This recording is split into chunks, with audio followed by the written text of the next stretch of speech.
사도행전 28장 1절입니다. 1절부터 15절까지입니다.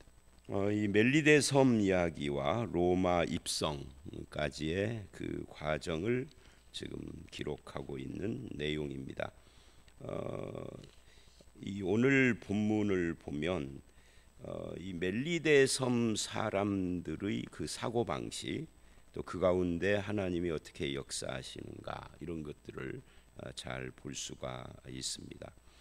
그리고 로마에서 만난 하나님의 백성들, 이렇게 오늘 본문이 기록이 되어 있죠. 먼저 1절부터 6절을 보면 이 멜리데 섬 사람들에 대한 이야기가 나옵니다. 우리가 구조된 뒤에 그 섬이 멜리데라 하는 이름을 가진 섬이다 하는 것을 알았다. 그게 1절이고요. 2절을 보면 비가 오고 날이 참에 원주민들이 우리에게 특별한 동정을 하여 불을 피워 우리를 다 영접했다. 여기서 원주민들이라고 되어 있는 이 2절의 그 표현은 원주민, 이게 야만인이라는 뜻입니다. 그러니까 멜리데의 원주민들을 이렇게 표현을 하는데 우리나라 성경은 그것을 좀 순화시켜서 원주민이라고 그렇게 표현을 한 거죠. 근데 이 야만인들인데 이 멜리데의 원주민들이 누구냐면 주로 아프리카, 이 카르타고에서 온 그런 사람들이에요. 그러니까 흑인들이 주겠죠. 이 페니키아 출신들, 그러니까 카르타고, 아프리카나 이런 곳에서 페니키아나 이런 곳에서 이제 와서 정착을 한 이 사람들은 헬라어를 쓰지 않는 사람들을 가르쳐서 다 야만인이라고 불렀어요. 고린도 전설을 보면 이스라엘 사람들은 유대인과 이방인 이렇게 사람들을 나누어서 이야기를 했고요. 로마 사람들은 말하자면 이 그리스인, 헬라인, 로마인 이렇게 부르는 사람들과 기타 야만인. 그래서 야만인들은 헬라어를 쓰지 않는, 또 헬라 문화를 모르는 이런 사람들을 다 그냥 총칭해서 야만인 그런 거죠. 우리나라 사람들도 오랑캐라는 말을 많이 쓰잖아요. 우리나라 사람들 말고는 다 오랑캐예요. 뭐 중국 사람들은 떼놈이라고 그러고 오랑캐라고도 하고, 또는 일본 사람은 외놈이라고. 사람들은 다 자기 중심으로 인간을 판단을 하잖아요. 중국 사람들이 볼 때는 한국 사람들이 말하자면 오랑캐예요. 그래서 중국인들은 우리를 뭐 동이족 이런 식으로 부르기도 하고. 그래서 어디를 가든 지구 어디든지 사람들은 다 자기를 중심으로 한다.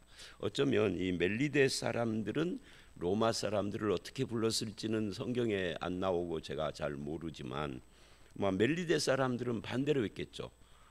우리를 중심으로 해서 이 로마 사람들을 뭐 어떤 사람들 이렇게 불렀겠죠. 어쨌든 그런 표현입니다. 이 2절이. 그런데 그들이 야만인이라고 불렀던 그들이 지금 로마 시민권을 가진 바울을 비롯한 로마 군인들과, 그리고 이 배에 탄 사람들, 죄수들 이외에 뭐 선장, 선주 또는 그 외의 사람들은 어디 출신 사람들인지는 모르지만 하여튼 그들은 야만인은 아니었겠죠.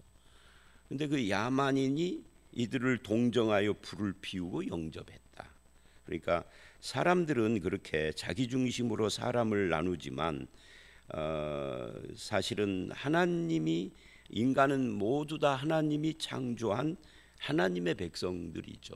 하나님의 피조물이고, 그래서 기본적인 성향이 다 비슷한 겁니다.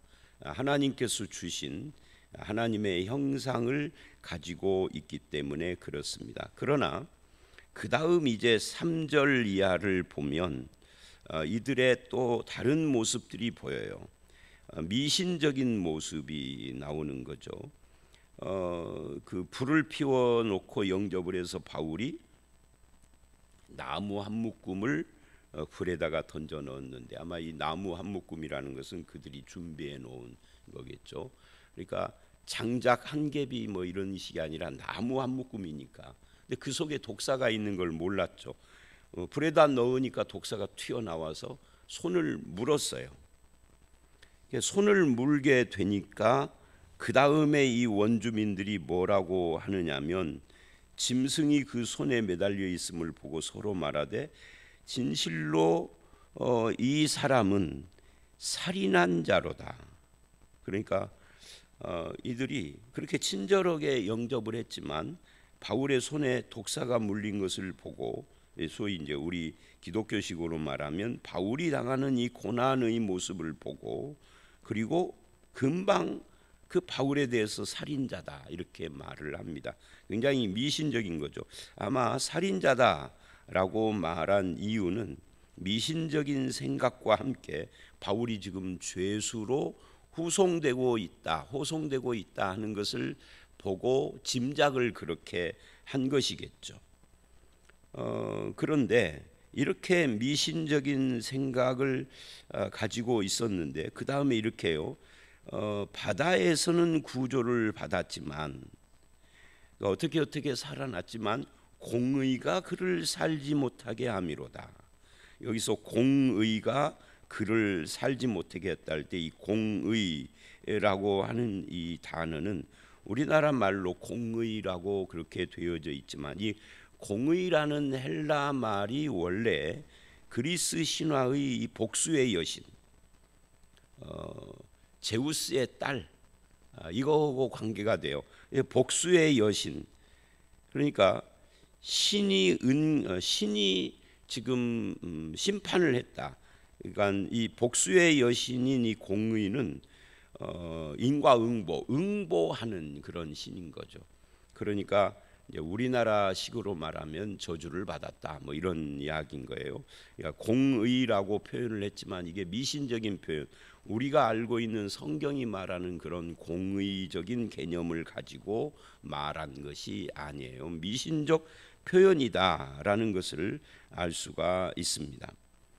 그런데 그런 생각을 하고 그런 말을 했는데 바울이 그 짐승을 불에 떨어 버리는데도 조금도 상함이 없고, 더 기다려봐서 이제 조금 있으면 독이 퍼져서 쓰러질 것이다 라고 생각을 했는데 아무 이상이 없음을 보고 돌이켜 생각하여 말하되 그를 신이라. 그러니까 지금 한 사건을 놓고 지금 하나님의 신의 저주를 받은 자다, 살인자, 진짜 살인자가 맞다, 지금 재판받으러 로마로 간다고 하는데 재판 받으나 마나 살인자가 맞다. 왜? 신이 저주한 걸 보니까 라고 했다가 금방 그게 아니고 신이네 이렇게. 그러니까 이 사람들의 모습이 바로 미신적인 사람들의 모습이고, 이런 모습은 이 사람들에게, 멜리데 원주민들에게만 있는 게 아니라 사실은 우리나라 사람들도 똑같아요. 뭐든지 뭐 귀신이 시원니 어쩌니 하다가 또 금방 뭐가 달라지면은 또 뭐 이렇게 말을 바꾸고 하는, 무엇이든지 미신적으로 보는 그런 사고방식인 거죠. 무속적 사고방식 또는 미신적 사고방식은 이게 옳으냐 그르냐 이거를 생각하지 않는 거예요. 그러니까 이 사람들은 그 난파해가지고 들어온 사람들을 동정해서 불도 피워주고 뭐 영접도 하고 뭐 음식도 주었겠죠. 그러니까 굉장히 착해요. 착한데 미신적이에요. 그래서 착하냐 안 착하냐 보담 미신적인 사고에 물들어 있기 때문에 무엇을 판단하든지 그걸로 판단을 하는 겁니다. 축복과 저주로 판단하고 소원 청취가 됐냐 안 됐냐 이런 걸로, 이런 관점으로만 온 세상과 사람을 바라보는 그런 섬 사람들인데, 그런데 그들 앞에 지금 바울이 간 거예요. 이것도 하나님의 뜻이고 하나님의 역사고 하나님의 준비다, 이렇게 말할 수 있겠죠.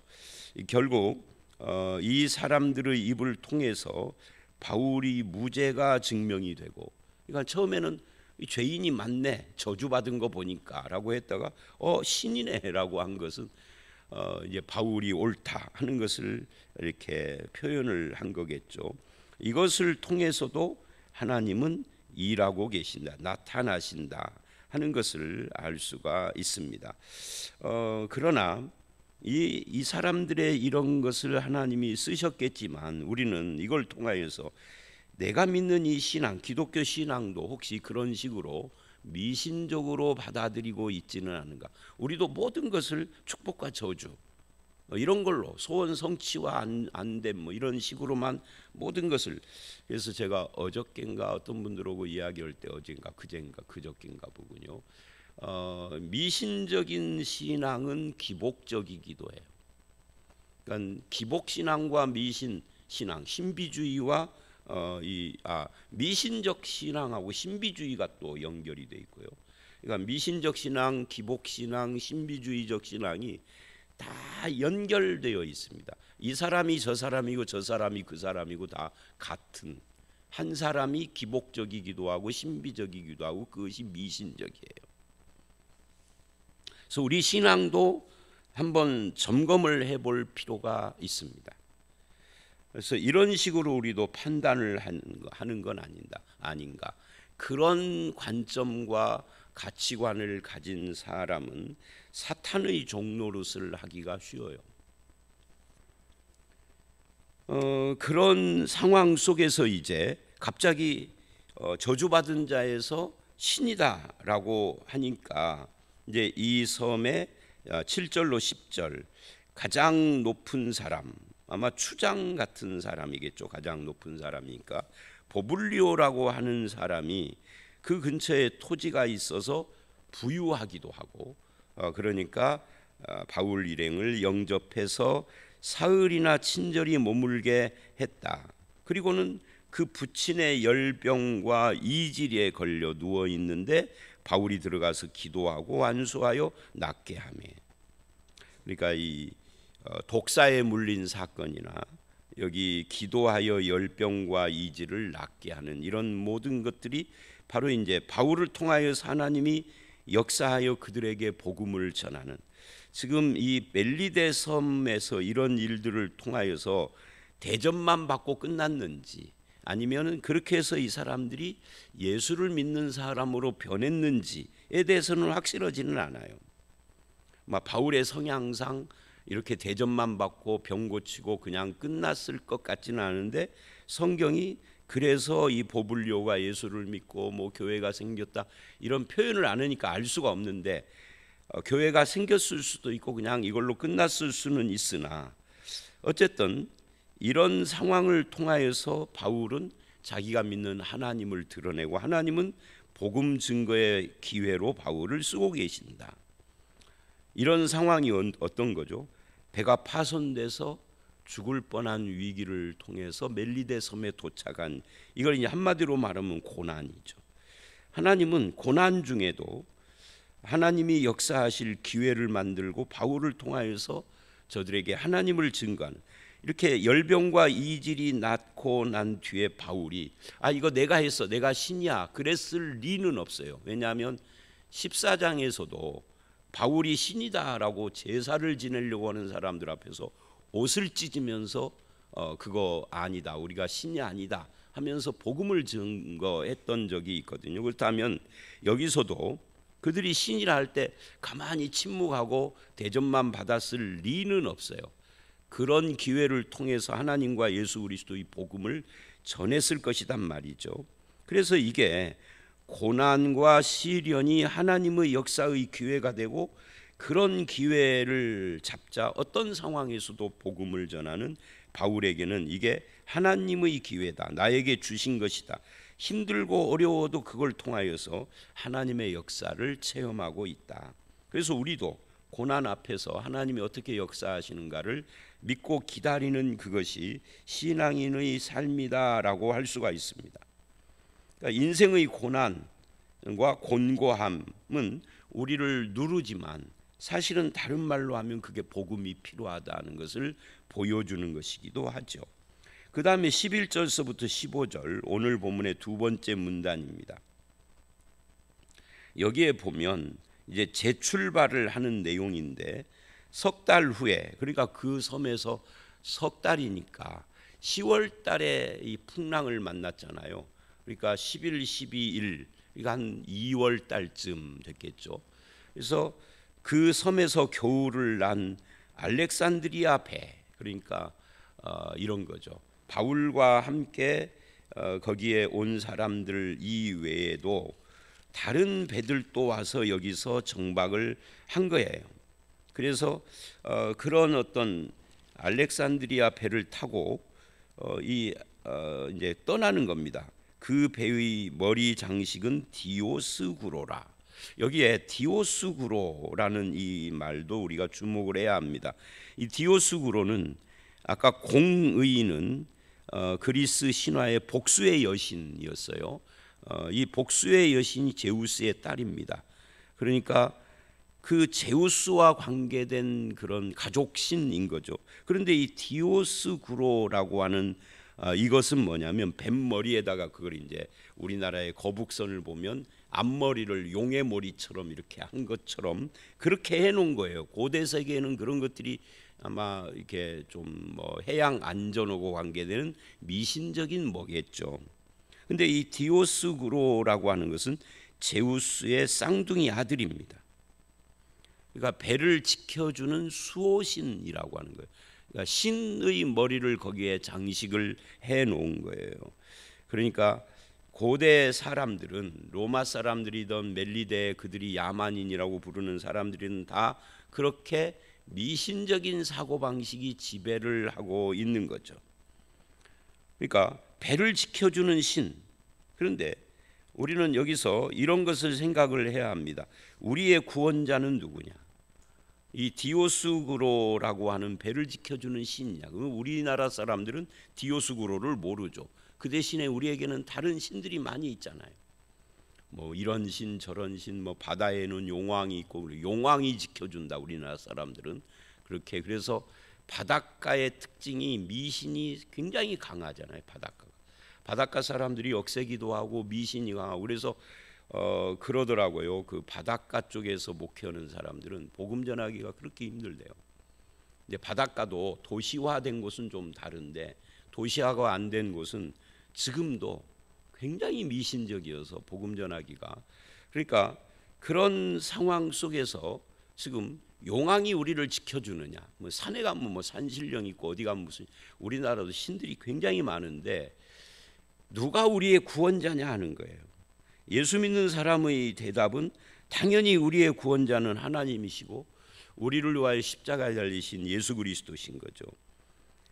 그러면 우리의 이 배를 지켜주는 우리 인생이라는 배의 선장 되신 분은 누구냐 할 때 용왕도 아니고 디오스구로도 아니고 바로 하나님 아버지시다 하는 것을 우리는 고백을 해야 합니다.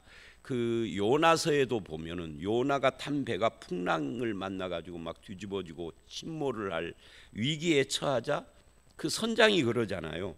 각자 여기에 있는 사람 배에 탄 사람들 다 각자 자기 신을 부르라. 그러니까 이런 거하고 똑같아요. 가끔 TV나 영화나 이런 데 보면은 어떤 사람이 뭐 하나님 부처님 무슨 님 하면서 막 하는 그런 것처럼 뭐 조상님 아무 신이든지 네가 믿는 신들을 부르면 그중에 한 신이 진짜라고 하면 얻어 걸릴 거 아니냐 그런 사고방식. 근데 요나는 그냥 누워 자고 있으니까 요나를 깨워서 너도 네 신을 불러라. 그러니까 이 고대 세계가 아니라 지금도 마찬가지입니다만은 이 사람들은 신이 한 분이다. 유일신 이거를 잘 안 믿으려고 그래요. 많은 신들이 있다라고 생각을 하는 거죠. 그래서 우리나라 사람들도 이제 기독교 집안의 자녀들이 교회는 안 오는데 점은 쳐, 그죠? 그러니까 신은 믿는데 그게 하나님은 아닌 거예요. 그 참 이상해요. 그러니까 하나님 이야기하면은 과학을 말하고, 근데 점을 이야기할 때는 과학 말 안 해요. 그게 인간이에요. 그러니까 전에 우리 교회 그 신천지들이 와서 이렇게 우리 교회를 에워싸고 주일날마다 대모하고 했잖아요. 몇 달 동안. 그때 기억 중에 이제 제가 이거 전에도 말을 했었는데 어떤 분이 신천지가 와서 데모를 하는데 우리 교회에 등록을 해서 어떻게 등록했어요? 자기가 이 길로 늘 출퇴근을 하고 그렇게 다니는데 그날도 이 길로 가다 보니까 신천지가 가로막고 가기가 복잡해진 어떤 경험을 한 거예요. 그래가지고 방향을 틀고 교회 주차장에다 대고 우리 교회를 들어왔대. 왜요? 그랬더니 이단이 데모 오는 거 보니까 이 교회가 진짜인 것 같아가지고. 지금도 신천지 데모 사건에서 제일 기억나는 게 그거예요. 저는요, 사람을 잘 잊어버려요. 나한테 못되게 했던 사람도 잘 잊어버리고요, 그런 좋은 경험도 잊어버려서 우리 교회 지금 다니실 텐데 그분이 누군지를 몰라. 이거 제가 단점이면서도 굉장히 장점이라고 여기는 것 중에 하나예요. 사람을 끝까지 기억을 잘 안 해요. 어렸을 때부터 그래서 제 성격인가 봐요. 어쨌든 그분이 누구신지는 지금 기억을 못 하는데 이거 똑같은 거예요. 그러니까 이런 거죠. 이제 이 반대를 하는 거 보니까, 그죠? 사람들이 다른 미신, 다른 신들은 다 자꾸 점도 치고 그러는데 하나님만 반대하는 거 보니까 하나님이 진짜야. 그런 논리를 지금 제가 약간 좀 조금 너무 어색한가요? 하여튼 이상하게 사람들이요, 하나님 오면 경기를 일으켜요. 근데 어떤 귀신 이야기를 해도 아무렇지도 않아. 저는 이제 목사라서 그런지 몰라도 그래서 하나님이 진짜 신이시다, 참 신은 하나님밖에 없다라고 하는 역설적인 생각을 해봅니다. 자, 어쨌든 사람들은 이렇게 배도 신이 있고 배를 이끌어 주시는 수호신이 있고 온갖 신은 믿는데 유일신 하나님과 그 아들 예수 그리스도의 구속만큼은 믿고 싶지가 않은 거예요. 그 이상한 심리예요. 그러니까 죄인들은요, 하나님을 믿으면 자기 죄가 드러나기 때문에 불편해. 그래서 이런 말을 해요. 안 믿는 사람들이 불편하다고. 교회 다니는 거 내 체질이 안 맞다고. 그 불편하고 체질이 안 맞다라는 것이 사실은 이 빛 가운데 들어가면은 어둠이 드러나기 때문에 그러는 거예요. 근데 어둠, 빛 앞에서 어둠이 자기를 완전히 벌거벗어 버리면 히브리서 4장 12절처럼 그러면 안식이 오는데 그거 하고 싶지가 않은 거예요. 자, 다시 이제 본문으로 와서 우리의 구원자가 누구냐 하는 거예요.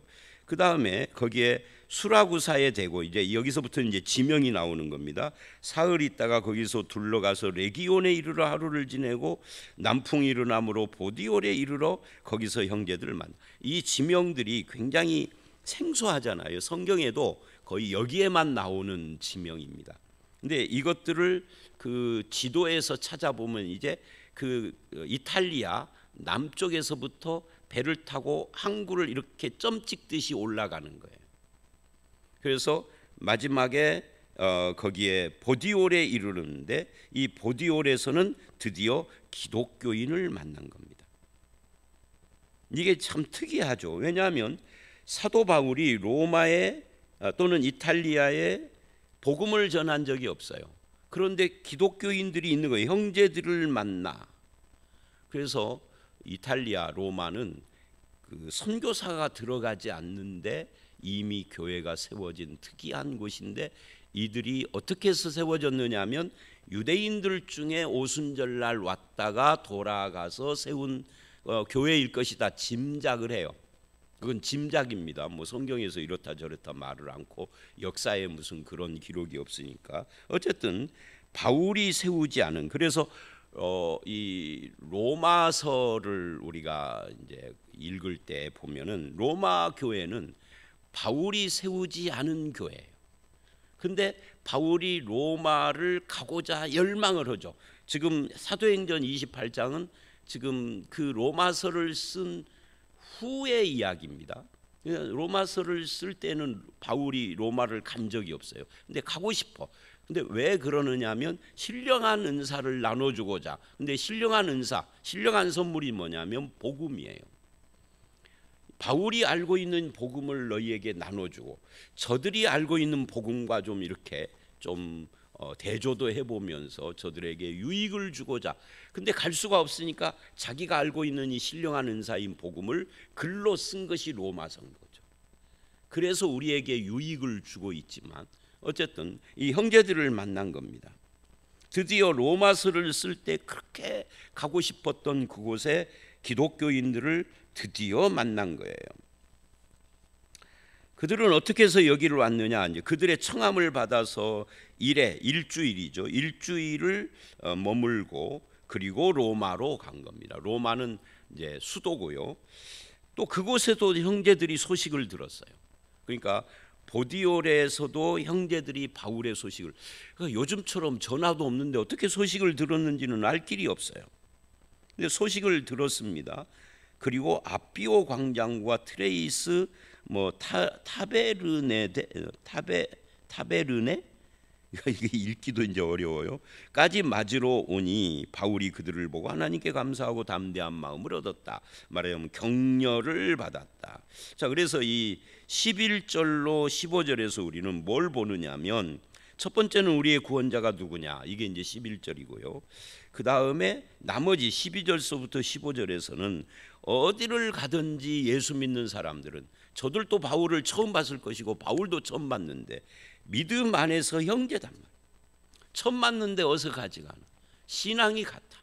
한 하나님 아버지를 믿고 한 주를 믿고 한 성령 안에 있기 때문에 하나의 교회. 너희 교회 우리 교회 그러지만 크게 보면 하나의 교회예요. 이단만 빼면 우리는 다 형제 자매고 그런 거죠. 그래서 서로 형제됨의 그 마음을 가지고 격려하고 영접하고 만나고, 여기서 일회를 지냈다 그러는데 밥값은 누가 냈겠어요? 죄인인 바울이 냈을 리는 없죠. 그래서 이렇게 형제됨을 서로 기뻐하면서 감사하고 담대한 마음, 격려를 받았다. 바울도 위로가 필요하고 격려가 필요한 사람인데 하나님이 이렇게 바울을 격려해 주셨다 하는 것으로 오늘 말씀이 마무리가 된 겁니다. 그래서 이제 로마에 바울이 왔다는 소식이 쫙 깔려서 내일 말씀에 보면 셋집에 있는데 많은 사람들이 바울을 찾아오고 교제하고, 그 중에는 안 믿는 사람들도 이제 찾아와서 바울의 복음을 듣고 예수를 믿고, 이런 일들이 생기기 시작을 한 것이다라고 할 수가 있습니다. 그래서 여러분은 예수 믿는 사람들을 형제라고, 이제 이번 주 내일 그 설교 누가복음 설교도 마지막 이야기가 형제거든요. 형제. 여러분도 안 믿는 우리 교회 교인은 말할 것도 없지만, 우리 교회 교인이 아니라도 이단 빼고를 말하는 겁니다. 예수 믿는 사람을 형제요 자매라고 그렇게 인식하고 그런 태도로 사람을 대하는, 이것이 회복이 돼야 합니다. 제가 알기로는 과거에 우리나라 교회가 그랬었어요. 근데 언제부터 이것이 무너졌어? 안 돼. 그게 아마 2000년대 이후 우리나라가 급속히 경제가 이렇게 성장하면서부터 교회와 교회, 예수 믿는 사람들끼리가 형제의식이 굉장히 약화됐어요. 저는 맨날 그 이야기를 한두 번 하는 것이 아니라 여러 번 했는데요. 지금부터 거의 50년 전 군대에서 만난 같은 기독교인들 지금도 만나거든요. 그 만나면 지금도 형제야. 나이 차이가 있는데, 심지어 나이 차이가 있는 사람은 저하고 5살 많은 사람도 있어요. 그래도 그렇게 교파를 초월해서 감리교도 있고 순복음도 있고 통합측도 있고 심지어 기장측도 있고 그러는데, 교파가 다 다른데도 그냥 예수 믿는 것 때문에 형제인 거죠. 우리가 그것을 회복할 필요가 있다. 근데 타교의 교인들도 예수 믿으면 형제일 뿐만 아니라 우리 함께 한 교회에 속한 사람들은 더 그래야 하는데, 그냥 우리도 예배만 드리고 나면은 그냥 가기 바빠가지고 어디를 그렇게 가시는지, 다들 결혼식이 있는지, 조금 함께 교제도 하고 그런 것이 일주일에 한 번인데, 그래서 식사를 하는 것이 굉장히 중요해요. 식사를 하면은 서로 알기도 하고 서로 얼굴이라도 볼 수 있고 그러잖아요. 어떤 분이 저한테 어제 전화가 왔어요. 농협 신우회래. 우리 교회 식수 인원, 왜 식수 인원을 물어보세요? 그랬. 농협 신우회에서 무슨 뭐 음료수하고 뭐 먹을 것 반찬 같은 것을 이렇게 공짜로 이렇게 준대요. 교회들을 이렇게 선정을 해가지고. 그래요? 우리 교회 식수 인원이 글쎄요 뭐 500에서 한 600, 뭐 많으면 700도 될 텐데 깜짝 놀래요. 깜짝 놀래가 우물쭈물. 뭐 우리 교회는 그거 지원 안 해주셔도 돼요. 그랬더니 그래요? 그런데 식수 인원이 그렇게 많아요? 하고 물어봐요. 출석교인은 그보다 더 많은데요. 밥 먹는 사람은 그렇다고. 근데 그렇게 대답을 했는데 사실은 밥 먹는 사람이 1000명은 돼야죠. 애들까지 합하면 1000몇백 명 돼야죠. 우리 예산이 조금 좀 문제가 생기겠지만 예산을 더 쓰더라도 우리가 함께 교제하는 것이 굉장히 중요합니다. 교회만 같이 다니지 형제의식이 없잖아요. 바울은 이렇게 처음 본 사람들도 형제라고 영접을 해서 대접하고 하는데 우리가 좀 정말 피치 못할 바쁜 일이 있는 사람은 어쩔 수가 없지만 그렇지 않으면 좀 교제도 해야 합니다. 하나님께 예배만이 신앙이 다가 아니에요. 성도들과의 교제도 신앙생활이 굉장히 중요한 한 몫이거든요. 뭐 식사만 같이 하는 것이 아니라 더 나아가서 교회 봉사도 함께 하고 오면은 더 좋죠.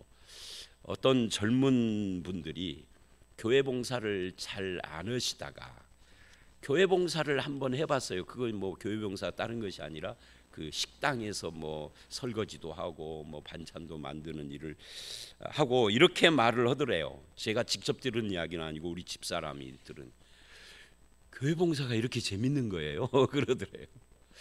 해봤어야지. 교회 봉사를 하면서 뭐 몸은 조금 피곤하겠지만 함께 이야기를 하고 몇 시간을 함께 하는 이렇게 즐거운 거예요. 더 많이 해봤으면 좋겠다고 오라고. 근데 이제 말은 그렇지만 몸이 올 수가 그게 습관이 안 돼서. 자, 말씀을 마치겠습니다. 미신적 신앙관과 하나님의 역사 그리고 형제됨. 우리의 진정한 구원자는 하나님이신데 그 하나님 안에서 형제됨, 그것을 우리도 실천하고 살아야 할 텐데 이게 오늘의 마무리입니다. 저와 여러분이 믿음 안에서 하나님 안에서 형제됨을 잘 지켜가는 그런 성도들이 되시기를 주의 이름으로 축원합니다. 함께 기도하겠습니다. 하나님 아버지, 어떤 고난의 현장 속에서도 하나님이 역사하셔서 아버지 하나님, 하나님이 유일한 신이며 성도가 하나님의 백성이라는 것을 증명하시고 또한 믿는 사람들은 처음 보는 얼굴이라도 형제로 서로를 영접하여 섬기고 대접하고 함께 교제하는 모습 속에서 우리가 나아가야 될 방향이 무엇인지를 깨닫습니다. 주님, 우리의 삶의 현장에도 하나님 역사하시고 늘 함께 해주시며 또한 믿는 사람들이 형제요 자매 안에서 섬기고 격려하고 대접하고 교제하며 우리가 진정으로 그리스도의 한 몸인 것을 깨닫고 누리는 그런 신앙생활을 할 수 있도록 우리와 함께하여 주시옵소서. 예수님 이름으로 기도드려 싸움나이다. 아멘.